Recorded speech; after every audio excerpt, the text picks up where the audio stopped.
US-Russia relations are at rock bottom. Name-calling over recent weeks, combined with events around eastern Ukraine, required a sudden gesture by US President Joe Biden to call his Russian counterpart Vladimir Putin on Tuesday to discuss a potential summit and a host of other bilateral security issues. The Biden administration, not yet in office for 100 days, got caught by the bear trap in Ukraine after failing to react fast enough.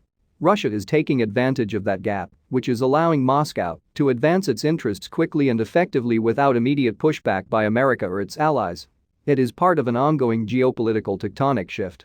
US sanctions against Russia for last year's SolarWinds hack and other actions targeting dozens of people and entities is a first American response following Biden's offer of a meeting. The diplomatic expulsion of Russians is likely to be met with a tit-for-tat response. There is also a question of whether the Biden administration blinked or not because of the Russian buildup in and around Ukraine, with the phone call and sanctions coming late. Russia interprets Biden's call as a sign of weakness, and perhaps Moscow sees its ability to act with impunity at this moment. To be sure, there is minor back-channeling that occurs between the two sides. The US chairman of the Joint Chiefs of Staff uses a deconfliction line with his Russian counterpart. But that line has not been used publicly for a month or more. Counterterrorism cooperation exists, and Russian Security Council Secretary Nikolai Patrushev has hinted that these communications are important. However, at the same time, he slapped Washington for putting biological labs around Russia. Russia's attitude will be on display next week when Putin gives a major speech at Moscow's Manizh Square.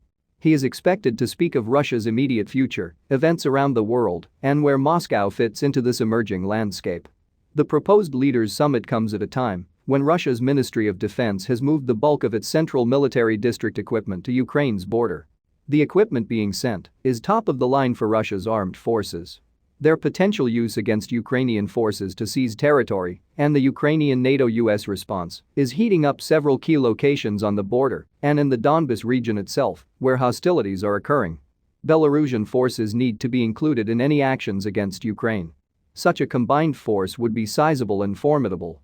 But the Ukrainian NATO-US counter is also advanced, and kinetic action is highly undesirable. The outcome of any confrontation may show certain superiorities in terms of technologies and their application, especially drones and electronic warfare. Putin is making this move as part of the wider nature of Russian society today. For the president, 2021 is a key year, as the 30th anniversary of the collapse of the Soviet Union falls in December. Some Russians, including Putin and his coterie, see that event as the 20th century's biggest geopolitical collapse. This has always been an issue with Putin, and it is a theme in many of his comments, especially over the past 15 years. Revenge has been on his mind for years, as demonstrated in his 2007 Munich speech. Moreover, the upcoming 80th anniversary of the start of the Great Patriotic War and Russia's historical re-examination of that conflict is also driving the country's policy toward Ukraine.